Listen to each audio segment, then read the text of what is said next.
This is It's an Inside Job, and I'm your host, Jason Lim. This is the show where we explore the stories, strategies, and science behind growing resilience, nurturing well-being, and leading with intent. Because when it comes down to it, it's all an inside job.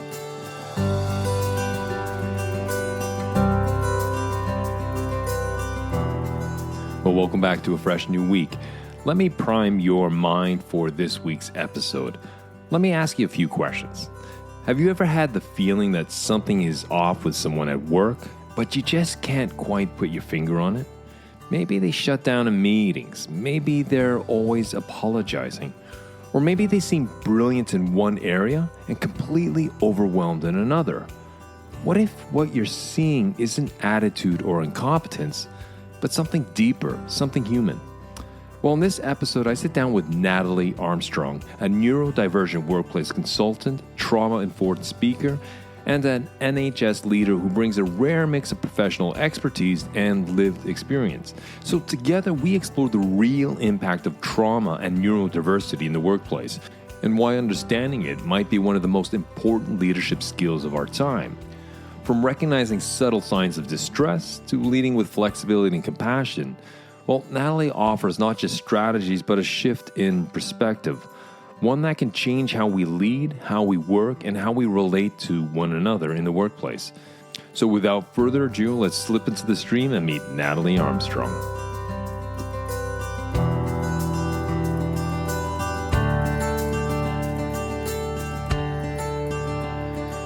I'd like to welcome everyone back to the show. Natalie, welcome. Well, hi, how are you? I'm doing well. Could we kick off by you introducing who you are and briefly what you do? Yeah, so my name's Natalie Armstrong. I live in the UK.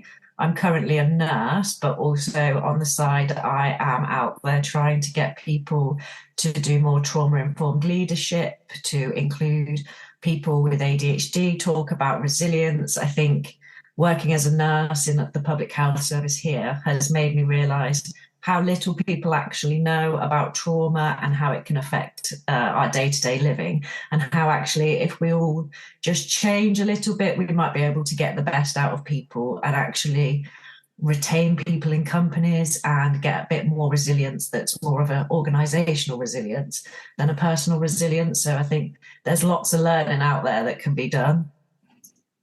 Well said. Perhaps we could kick off the show by sort of setting the groundwork as to what neurodiversity is, just to operationally define it to some extent. Yeah, absolutely. So neurodiversity is it's looking at the diverse different ways that our brains work. So some of the things that will come under neurodiversity are ADHD, autism, dyspraxia, dyslexia. It's a big umbrella that mainly just looks at the different ways that the brain processes information and how that then comes out. So it's just away from the norm. We've always thought that it's one way, but actually over the years we've started to realise that we all process information differently, but there are a subgroup of people that have got autism who process it a particular way, but not everybody who's got autism does it the same, and not everybody who's got ADHD does it the same. But it's about understanding the differences to be able to get the best out of people.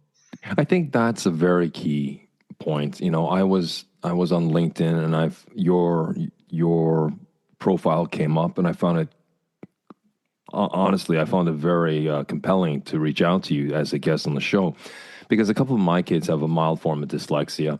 And I remember when they were first diagnosed, if we can use that word, you know, they were labeled with, this is something we talked in the pre-introduction, where the doctors had labeled them, yes, they are dyslexic.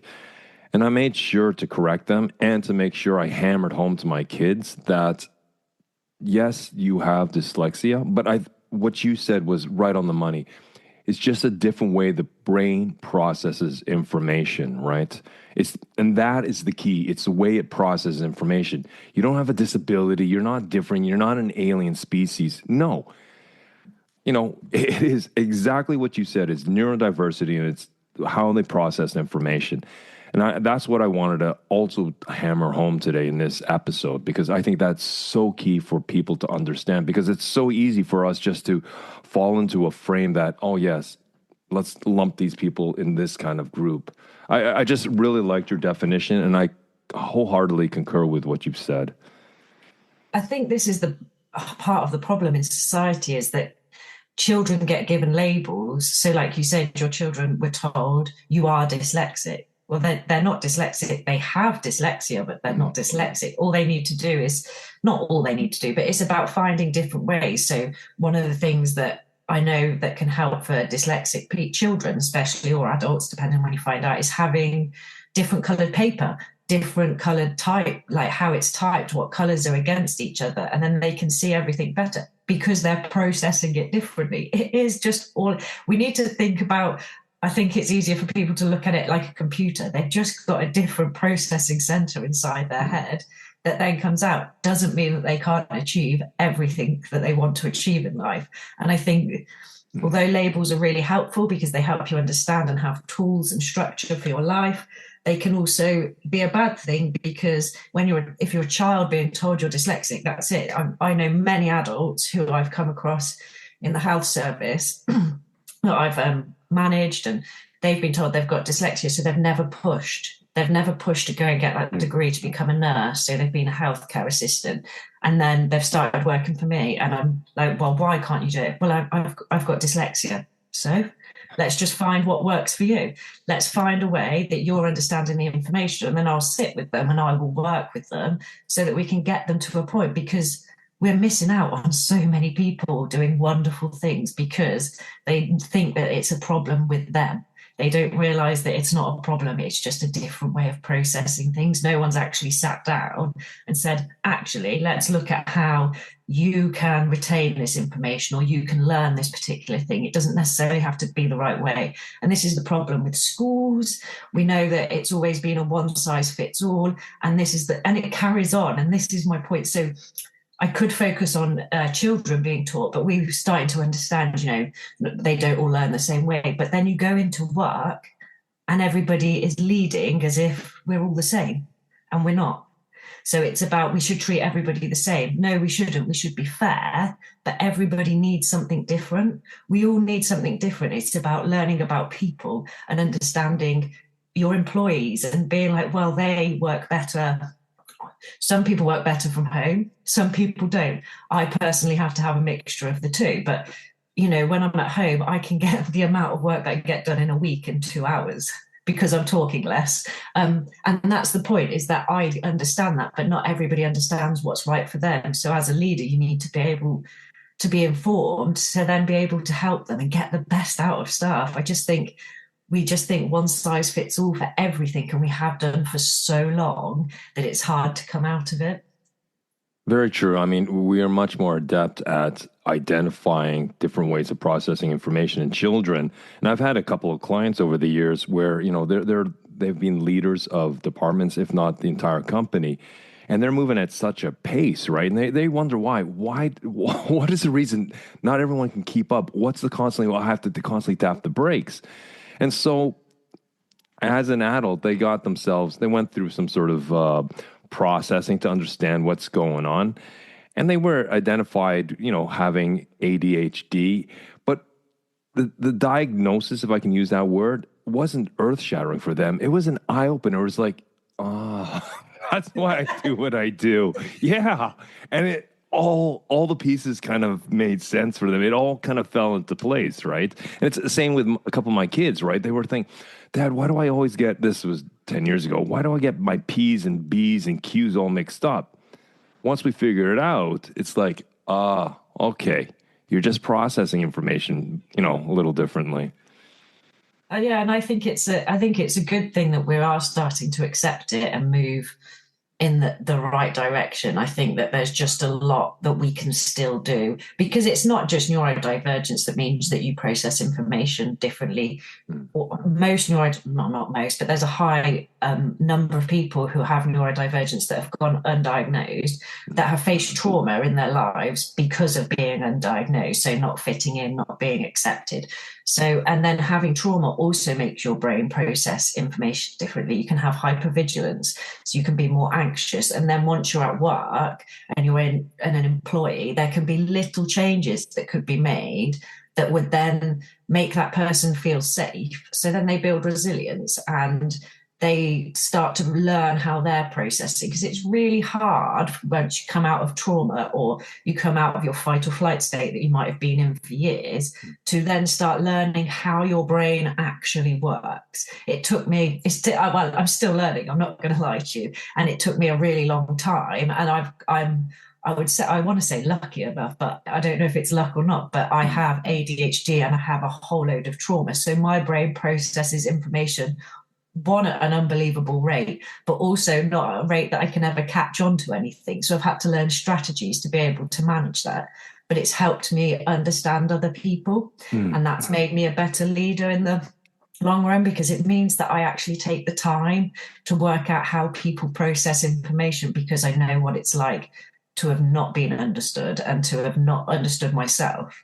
So I think that there's so much around processing that we just don't look at, and that once you've become an adult, you're just expected to fit into a mold, that we go to work, we do our jobs, and we come home and we must be the best, and we must work really hard, and we must get to this deadline, and we must succeed, and we must keep pushing. Like, societal pressure is huge. And I think when you've struggled or got trauma from being younger, or you're neurodivergent, that pressure then just gets bigger and bigger, which is why in the UK there's quite a high percentage of people with autism that aren't in employment, which is really, really sad. I appreciate that lots of people with autism can have other associated learning disabilities, but on the whole, it's because they're just so overloaded and the pressure's too great, and there's a lack of understanding that these great minds are sat at home.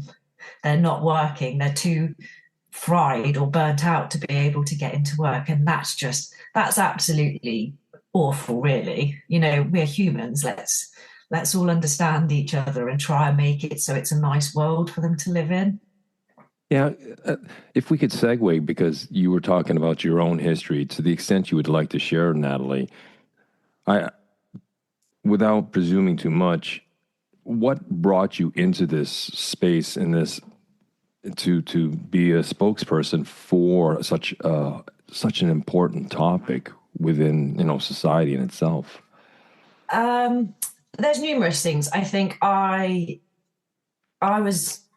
lived through a lot of trauma, and although I knew that my childhood wasn't right, I didn't really understand until I went to therapy how much of an effect it had had on me. And it was actually whilst I was there that I got told I had ADHD. So as far as adverse childhood events go, there's 10 that you can hit a score on. And I've got 9 out. I had 9 out of those 10. So it was which then means, as I've read into it, obviously with ADHD, I'm hyper focused into these things. And I kind of realized, as I've gone on in the years and I've been working myself out and reading a lot, I've realized how many people there actually are out there. Once you start talking about it, I'm a very open person.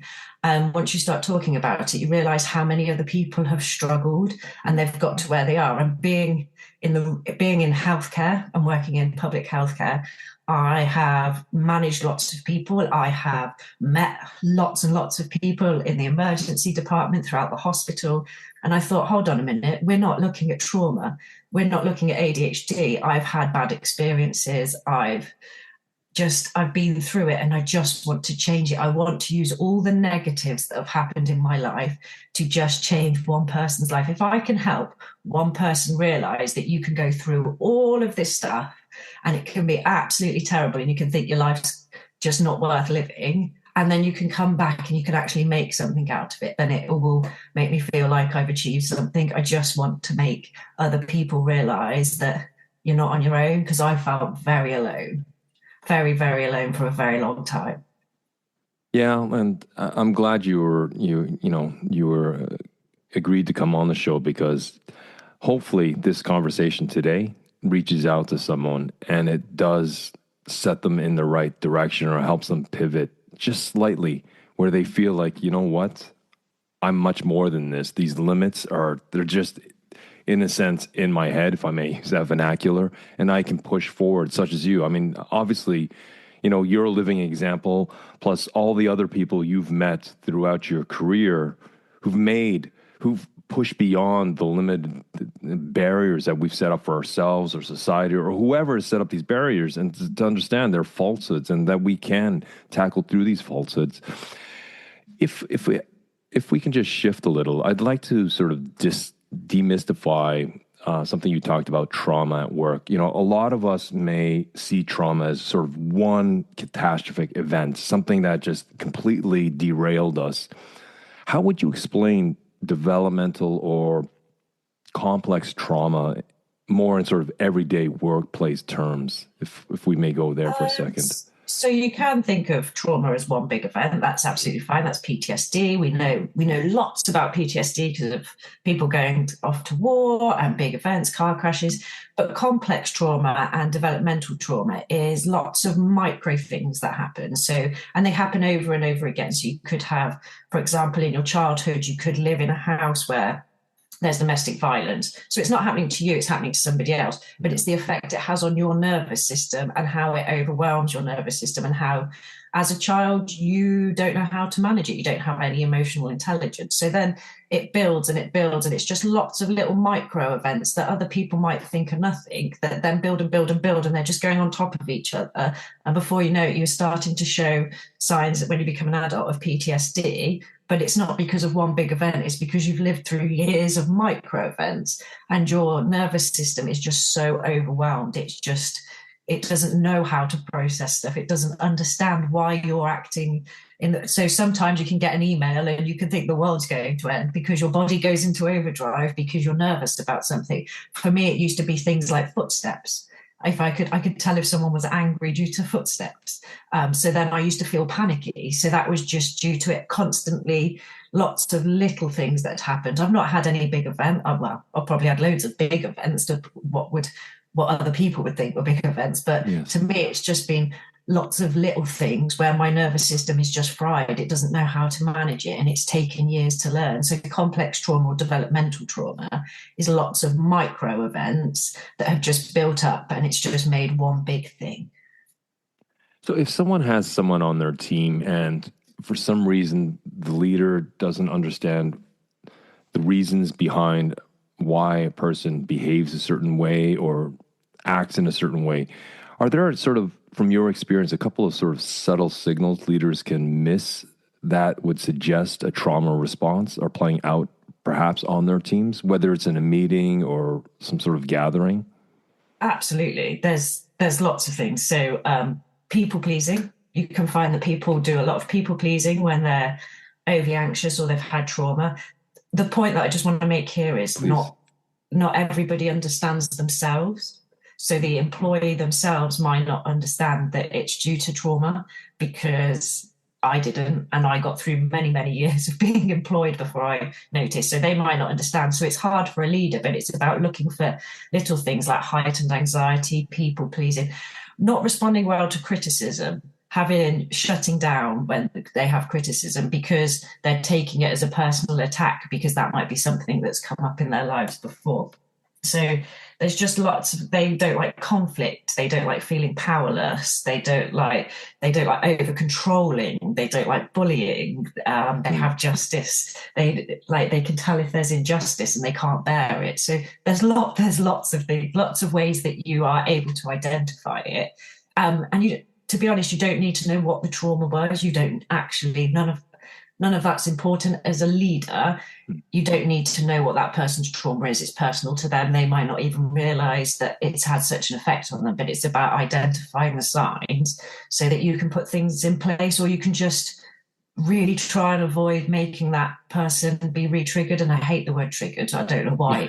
It makes me feel a bit out of sorts, but we don't want to re-trigger staff. We want to get the best out of them. And actually, we want retention and we want resilience in the team. So by being able to recognize these things, you can talk to people. We have to treat people. We need to be leaders, but we need to be human.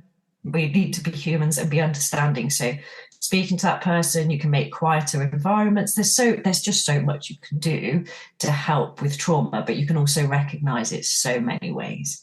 Just watching how people interact. Sorry, Jason. No. Please continue, Natalie. Please. It's just watching how people interact. So being a people watcher, you can see how people react to certain situations, and actually just knowing the people that you're working with, you will be able to see it if you have the information and you've learned about trauma and how people react. Just watching them, just sit back and watch interactions between team members, or how they work, or how they accept criticism or don't, or just how they are as people. You will be able to pick it up. It's just having that learning behind it. You need to have the learning behind it for the leaders to be able to recognize it. So, to some extent, we've already addressed it, but I'd like to dive a little deeper. So, like, for example, if I was to shadow you for a day, at work, what micro behaviors would show you're practicing what's, I guess, the correct term, trauma-informed leadership? Yeah, so for me, if you followed me at work, one, I am a very open person. So I show all of my staff that I make mistakes all the time because they need to know I'm human. I'm not perfect. I go around, I talk to everybody as people, not as leaders, but as people. You're naturally drawn to other people than some people than you are to others. But I make a point of making sure I say good morning to everybody, making sure I do sit quietly sometimes and just watch how everybody's coming in. I can't micromanage. I can't bear it. I've been micromanaged, so I don't micromanage. What I do is people have tasks and I trust them. I trust all my staff to do what I've asked them to do. I don't expect more. I don't expect less. Just if you want to give me more, that's absolutely fine. But I let them have the autonomy to go and do their own jobs, and I trust them to actually be able to do it. If they can't, I'm very open. I have an open door policy. If you're struggling, if you need anything, I might not know the answer because I don't know the answer to everything. But I will help you find the answer. I might know somebody who does know the answer. So my staff will come and talk to me and we'll go and work it out together because I don't necessarily know what I'm doing. And I'm just really compassionate and I have time. I make time for people. So people come in and you can tell they're not happy. You can just tell somebody's got, excuse my term, but a face like a slapped ass. And they come in and you think, oh, what's going on here? So I make time and I go and sit with them, or I'll just be like, are you okay? To be honest, now I'm at a point where staff come in and ask to have a chat with me. Quite a lot of the time that people chat with me, it's about nothing to do with work. It's just that sometimes people don't have anyone else to offload to. And actually, if they can get that off their minds in the morning, we have a much more productive day. So that would speak a lot to your ability to show compassion, empathy, to sit down, to listen, to understand, to validate certain emotions, and to take the time for people to have that conversation. Because obviously people wouldn't come to you, Natalie, if they didn't trust you. And I don't say this as a compliment, but as an observation based on what you're telling me. That takes time to establish that level of credibility and trust and transparency. And it doesn't have to, it could be anybody, whether they're, I don't know, whatever, they're neuronormal or neurodiverse. It doesn't matter. I mean, these are basic skills we could all be better at to be just better humans, to connect with each other. And I think it is, I think one of the main things that makes people or staff trust me or anybody that I talk to is that I am human. I am not afraid to admit my mistakes. I am not afraid to sit there and say, I've done something like that. Or, do you know what? I've messed up like that. Or this is an example of where I haven't been perfect, but I've still managed to do what I've done. So this isn't the end of your life because you made a little mistake, or to them, it might be a massive mistake and they might feel like it's massive. But knowing that somebody else makes mistakes and we're all human, I think that's what counts in my favor. I mean, I am loud and I do laugh a lot. And I think that also helps in my favor. I can laugh off most things. But also, I just think it's the fact that I'm honest and I'm human. I can see the funny side of things. When people make mistakes, sometimes it is hilarious. There's no point getting angry, is it? Because they make silly mistakes and they're so worried and they're so nervous. And then they tell you and you're like, wow, we've all done that. So I think being human is what's made them trust me. I mean, in my current role where I am at the moment, I've only been there a year because I moved out of the hospital. So it's been a journey. But now, I'd probably say in the last 6 months, people are coming to me all the time to talk because they know that I'm going to either laugh or I'm going to be really helpful, or I'm going to say, yeah, I've messed up. Look at what I've done. Or it's just honesty. Let's just be humans. Let's stop trying. We're so desperate to try and prove that we're something we're not, that we isolate other people away from us. So I think being open helps. So if I may give a couple of examples, if we can bring this down to the practical. So if I've been following you for a day in your leadership with your team, and if let's say a team member suddenly withdraws in a meeting because of some sort of critical feedback, how would you handle that situation? I'd absolutely carry on with the meeting to begin with, because if someone's withdrawing, it's not always best to address that in a meeting with other people. It's about noticing it, taking note and thinking, right, and then speaking to them after. Are you okay? Did I say something, or is something made you feel not right, or do you feel really criticized? Because I know what it's like to take criticism. I don't take it well. I have rejection sensitivity dysphoria, so I think the world's ending when someone criticizes me. So I appreciate that other people feel like that, and talking to them afterwards and explaining whatever the criticism was, and actually sitting down with that person away from the meeting environment. I really, really, really, really, really hate people being belittled in meetings by people who are trying to elevate themselves, because it doesn't elevate you at all. It just makes you look like an idiot. But it happens so much that I will never, ever ask people questions that I think, or put them down in front of other people, because I just don't agree with it. If somebody's withdrawing, they don't want to talk about whatever it is in front of everybody else. Otherwise, they bring it up straight away. They need time. They probably need time to process it. So we need to remember everything is about processing. I might process it in 5 minutes. It might take them 2 days. So I have a member of staff that if I change something, I can't speak to her about it for at least 2-3 days, because it takes her she gets so upset that it takes her 3 days to process it, and then she's ready to talk. So I would just speak to that person after the meeting. Is there something you need to talk about? Is there something you need to clarify? I'd probably still laugh about stuff and just try and get them to open up. If they're not ready to, then we meet again at a later date. If they're still not feeling right, it's about recognizing it and then not bringing it up in front of everybody, because it was probably, if someone's withdrawing, very personal to them, or they're reacting in a way that they don't understand. It, as I said, I hate this word, but re-triggering something from their past. Yeah, it awakens something in them. Because just to also set the playing field here is that person who may take 48 hours to process on something may be one of your top performers. He or she may show up, they're diligent, they're hardworking, they deliver with quality, they have a strong work ethic, but because of some sort of past experience, this is how their nervous system processes information. This is the time they need to kind of walk through whatever change or complexity is being introduced.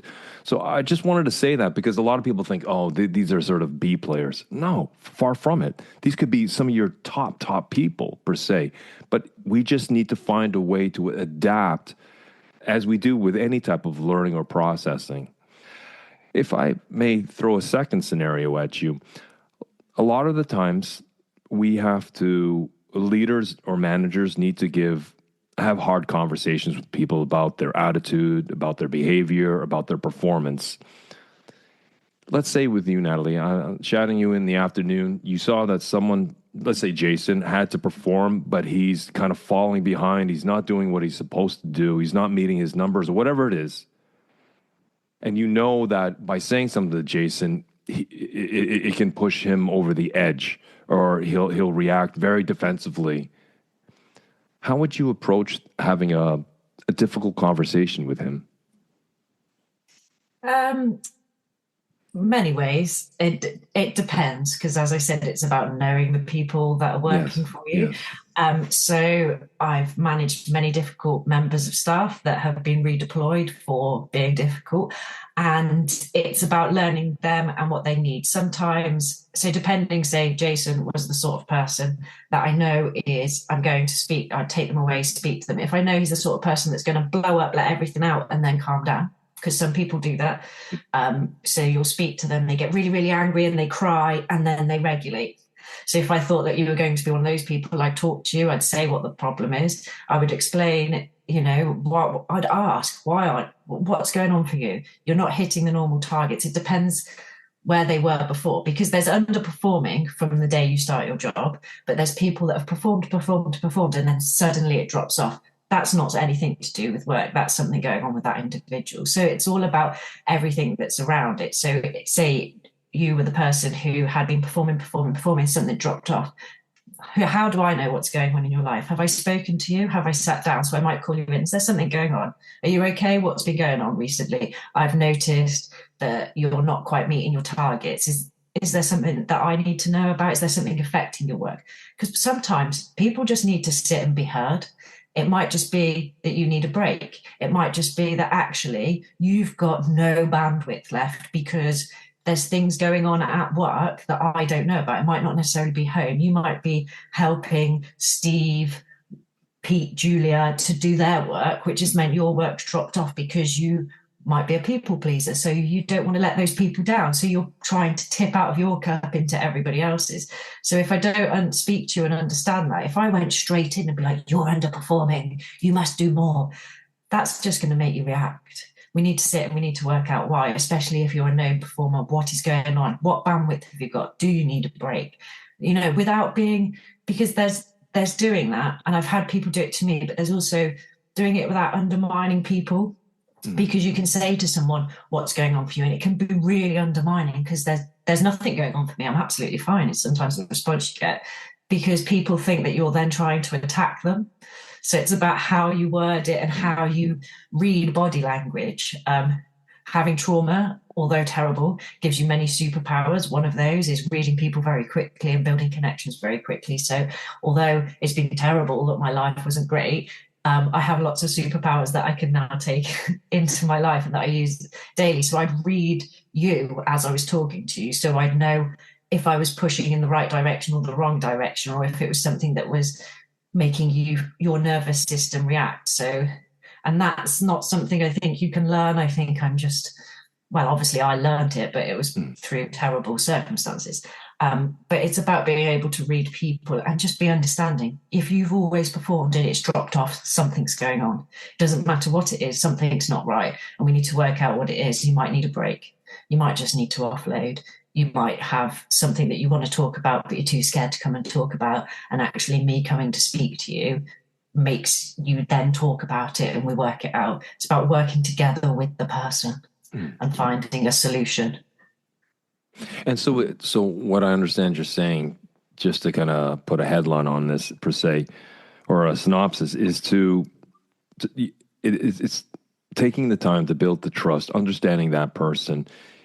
In those cases, it's about sitting in a focus room or a meeting room, just you and him or you and her, and being able to, instead of, maybe you frame the conversation, Jason, I see your productivity level or your performance has dropped a little. It's just to set the tone so both people know where on the page you are. But then what I hear, you're asking a number of questions, exploratory, curious, inquisitive questions to understand the background for why Jason's doing what he's doing or saying what he's saying, and to understand that. But it's also over time, it's being able to understand the pattern of Jason's reactions to, let's say, conflict or to bad news or to constructive feedback. Yeah. Maybe he blows up, calms down. Maybe he goes quiet. But it's understanding. Is this what I understand you're communicating in a nutshell? That's exactly it. It's about understanding how they're going to react. So you get to know people and you know how they're going to react. Everybody needs to be able to regulate, neurodiverse or not, trauma or not. Everybody, and some people learn it as children, but it's about understanding how people regulate. So if just you take it as criticism and that makes your nervous system go into overdrive, it's about me understanding that. So if that means, because you might just get really angry and really offended, and I might just need to give you time. You might go silent. Some people get absolutely silent because they don't know how to manage it and they shut down, which is just a freeze. You just know it's their freeze state that they're going into. Some people need to go away and think about it for a week. And it's about knowing the people. And that's my point, is we're human beings. You just need to get to know other human beings and you'll be able to lead a team that you can actually be empathetic with. Because once you start to get to know people, empathy comes naturally, I think, because you try and walk in people's shoes for a day and you think, God, that's terrible. How do they get up every day? God, how is that? So I think as you get to know people and their stories, you get to understand how to manage them.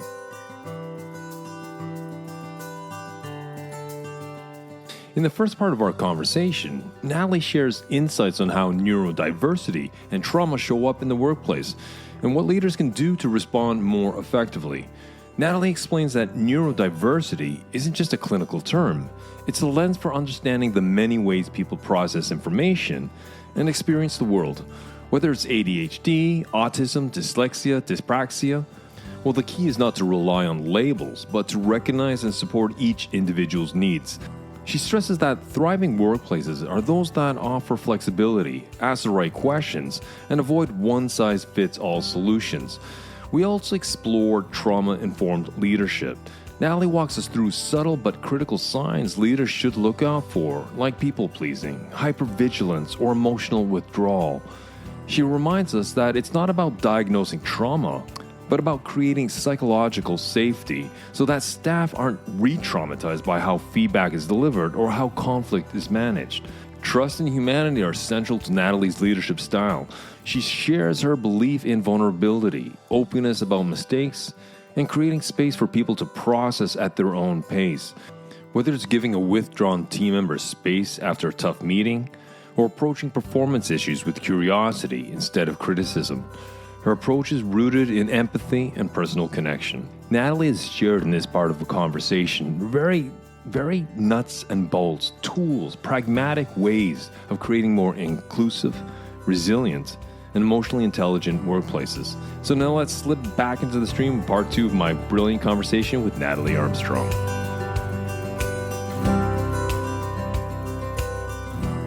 So in your consultancy work, what are some of the common organizational blind spots around neurodivergence do you encounter or experience frequently?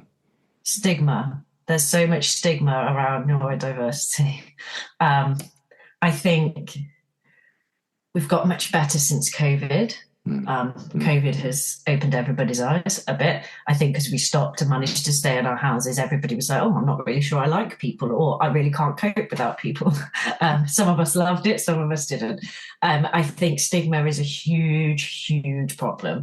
I think people with ADHD especially, they mask. I think there's a statistic, I think it's like 93% or 94% of adults with ADHD in the UK have admitted to masking to stay at work.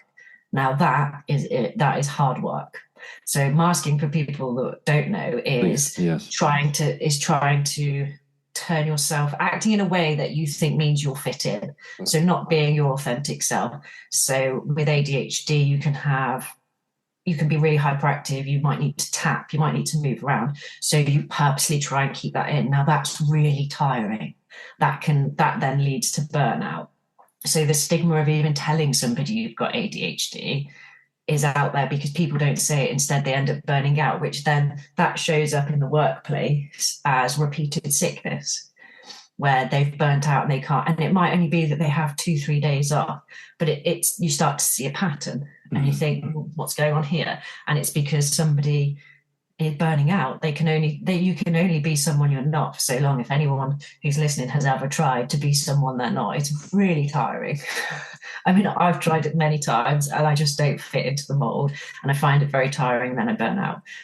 So I think stigma of being able to say, actually, I need to have some sort of adjustment, that also is hit with stigma. I can't speak for elsewhere, but in the UK, asking for adjustments can sometimes be a real problem. You then get they then label that staff member as a problem when actually they're just trying to put it out there, which then stops other people from asking.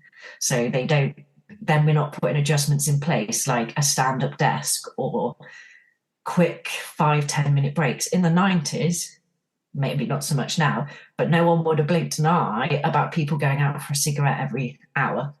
They would have just gone out for a quick cigarette break and nobody would have blinked an eye. But then if you say, right, I'm neurodivergent, I need to have little micro breaks throughout the day, people are like, whoa, what do you mean? Well, hold on a minute. If I was smoking and I was going out every hour, no one would blink an eye. Indeed.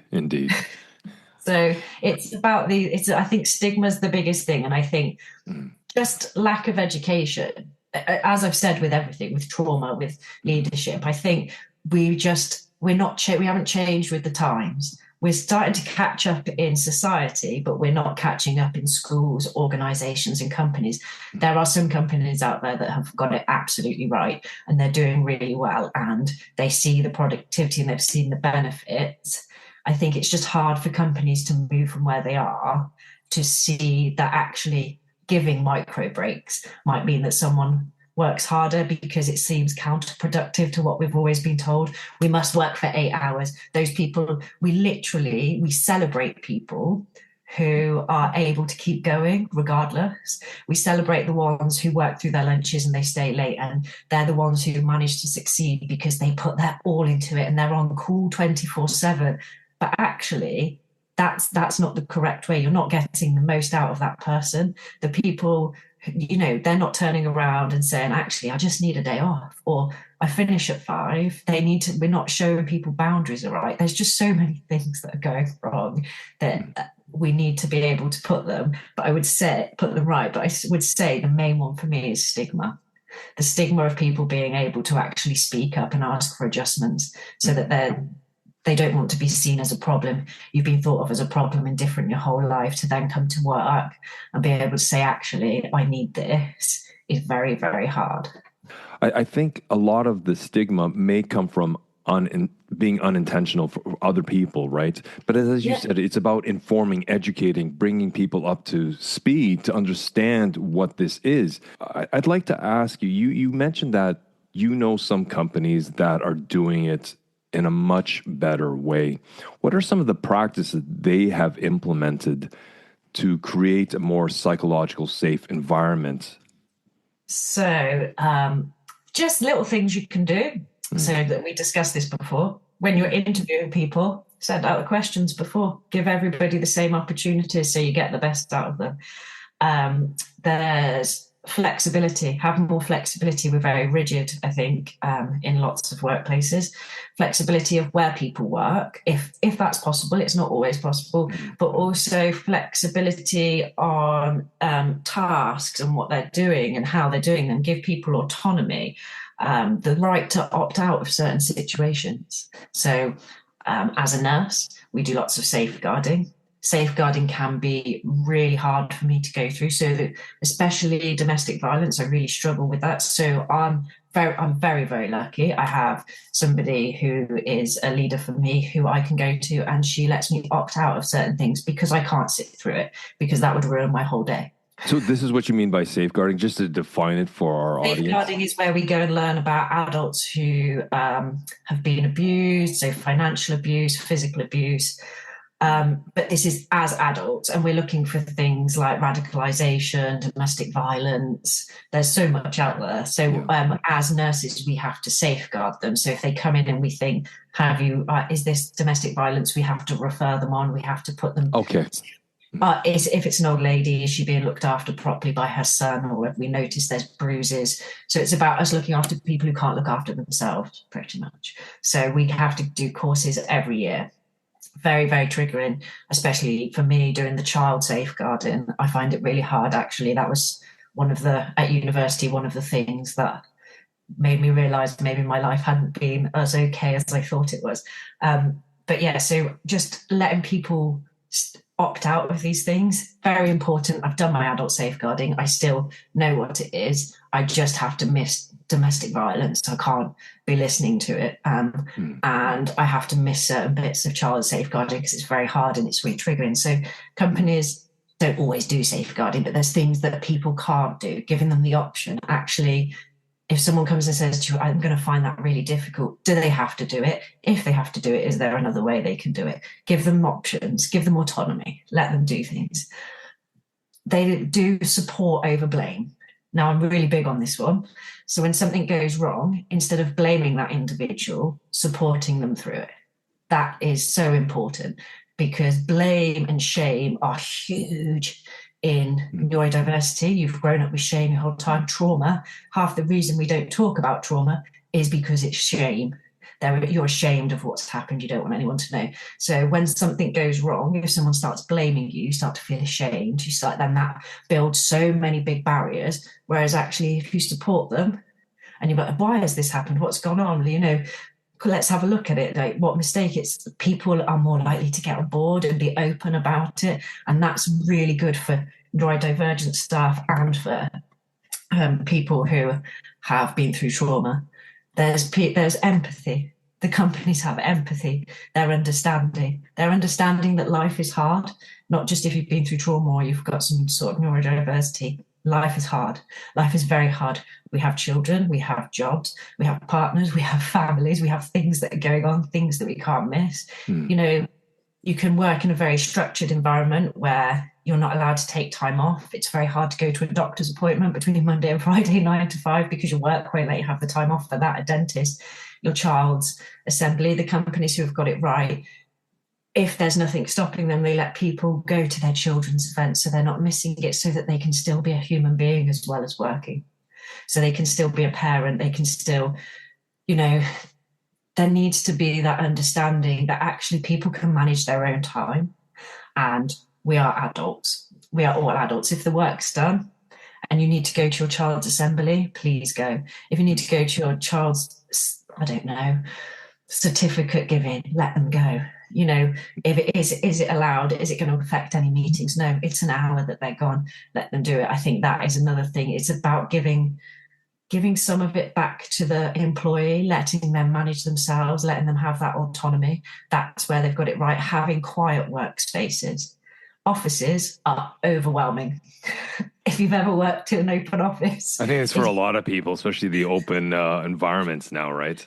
Yeah, it is massively overwhelming. Everybody's on Teams or Zoom and you can hear every conversation and there's nowhere to go. There's no nice staff room. The staff room smells of farts because somebody's left some gone off ham that's been there 3 weeks. So that's overwhelming. So you can't sit in there and you work in a horrible area where if you go outside, there's car noises. So just having a room that's not smelling of farts and that's a bit quieter that people can go in, or having little offices that people can use or little rooms so they're not always in the open office. Just having quiet areas, having meetings where people can stand up if they want to. That is a great thing. So So if I just shift, because I think what I hear is about cultural building and it's about adapting systems. So let's imagine an organization is starting from scratch. What would you recommend would be the first 3 questions they should ask themselves to design a more neurodiverse environment or trauma-informed culture? I think the first question would be that they need to ask themselves is, what are we trying to achieve here? What is it that they actually want out of people? Before they even start designing anything, how are they going to get people on board? So you can employ whoever you want, but ideally what you actually want is you want your employees to be on board. So how are they going to get them on board? What is their mission? But then to make the actual environment better, I think one of the main things that they should be looking at is areas where people can break away. They can do work, but they can break away. So they can go and sit in another room. They can have, I don't know, little fidget toys in a room that if somebody's getting overwhelmed, can they just step off? I would say that would be my main thing. My main thing would be what is your actual mission? What do you want to achieve here? And making sure that you've got a room where people can break away. Because I think that is the main thing. A lot of adults can regulate their own emotions. I say that a lot of adults also can't. So, but well, they can't. It's just one of those things. But being able to break away from a situation gives them an opportunity to go and at least start trying to regulate their emotions, so that they come back and they can continue working. It's not a room for them to just go and sit in and do nothing. It's just they need to have a breakaway room. And again, many of the times, these could be your top performers, your best people, the glue, the social glue that holds the team in cohesion per se. But they have these needs, and it is maybe to have a focus room where they can go focus, where it's off from the open landscape. Maybe it's to take these micro breaks. People going down for a smoke. Why can't they just go out for, I don't know, suck in some fresh air, walk around the building, just sit on a bench just to recollect? What I hear is just creating a very adaptable, flexible environment, which makes the organization or the team much more resilient and to meet whatever targets they are set out to meet. If I can follow up with another question. So where do you feel that, a lot of companies, when they hear this, they're thinking, yes, let's create more of this kind of environment. So where do you see some of these sort of inclusion initiatives stalling, and what can help companies or teams or leaders to sort of regain momentum? I think stalling, again, which I hate to keep coming back to it, is through training and education. I think lack of understanding for lots of people, different generations, we know over generations, attitudes and opinions have changed. If you look at what's happened, what some generations think to what others, there's a lot of change. It's very hard to change how people think. So you might find that you've got somebody who is running a business who is on board, but then the person behind them isn't, because that's how they've grown up. You must work hard, you must do this, why are they taking a break? Everybody's all of a sudden, why is everyone going soft? Why does everybody? And it's not about being soft, and it's about education to teach, to get people to come around to that, because actually you can't force anyone to change their mind. If you educate them that actually this isn't being soft, and you can show them that this is the results that we have by doing this, and it's about having proven research and results. I think the biggest barrier is changing opinions, because we have worked the way we've worked for so long, and with an up and coming young workforce, we're seeing people of older generations kind of thinking they're soft when they're not. They're actually just more self-aware, and they're happy. They're in a place where they feel safe to ask for what they need, which back 40, 50 years ago, you just did as you were told. Children were seen and not heard. That was a great line that I grew up on. So you did as you were told. And so it's really hard when that's been your whole life, and your opinion and your perception for your whole life, to then change that. So I think that's one of the biggest barriers, is trying to, again, training and education, but to get people to come around to that without negative connotations against it, of it being weak and it being soft, and they just need to get themselves together, and we don't need to just tough it out. I mean, it's a problem in lots of things, isn't it? We can't deny that it's a problem for men's mental health. So men think that it's soft to go and get help for their mental health, but then we see a massive rise in suicides in men. And actually, it's the same with resilience. People think that it's just about toughing it out, just going and going and going and going. Those are the resilient people, but they're not. Actually, resilience is having the space and the time to be able to say, I need this, this, and this. And it's about teaching that and trying to remove that barrier away from people. So for listeners recognize themselves in our conversation today, what would you suggest? What is the one first step they can take towards advocating for themselves, for their own needs at work? Don't be scared. Don't be scared to ask for what you need. And if you find that it's not for you and that you can't get what you need, don't be scared to change jobs. Don't be scared. You need to look after you and actually learn tools, read up about things and learn tools that you can use to be able to speak to people in a way that you can get what you need. So it's really hard when you're neurodiverse to understand necessarily, especially with autism, to understand emotional cues with other people. So they might come across really abrupt and it's about how they put themselves across. But if you're not getting what you need in your workplace, then it probably isn't the workplace for you. And that's a really terrible thing because I don't want everyone just walking out on their jobs. But actually, you're going to do more harm to yourself in a workplace that won't make any allowances for who you are as a human being. Well said. And so for leaders tuning in, for leaders where our conversation, something has resonated with them and something has woken something up in them, what do you think the next sort of bold question they can pose to their teams when it comes to neurodiversity? Be inclusive. Ask your whole team what they think. There will be neurodiverse people in your team that aren't even aware that they're neurodiverse, who can give you suggestions. Be inclusive. Ask teams, ask what they could do with what would help them perform better.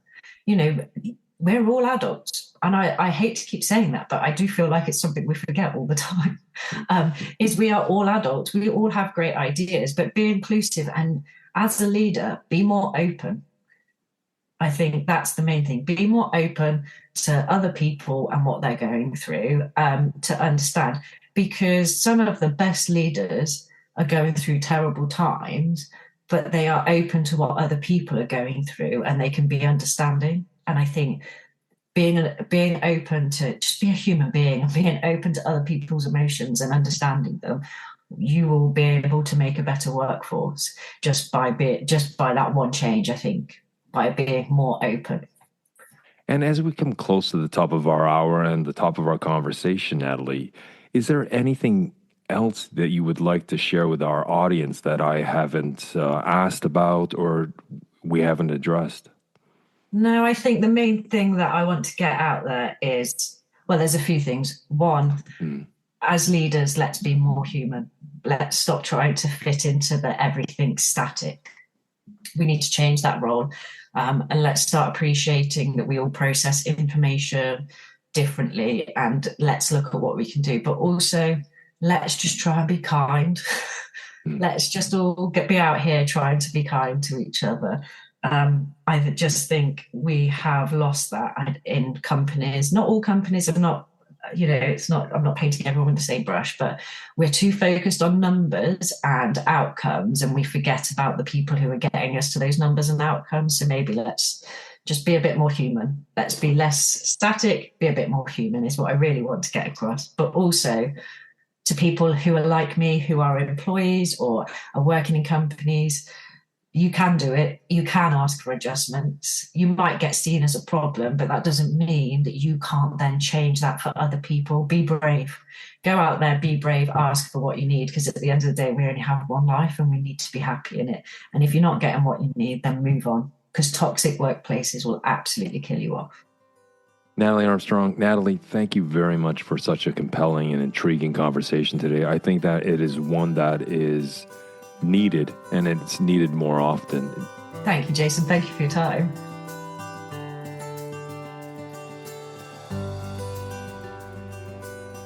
What really stayed with me was Natalie's reminder that leadership doesn't have to be rigid.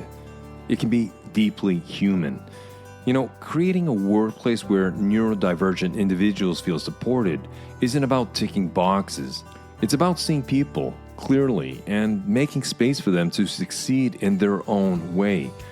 Now, it could be offering a quiet space, allowing flexible scheduling, or simply listening without judgment. These aren't just nice to haves. Well, they're essential for building resilient, thriving teams.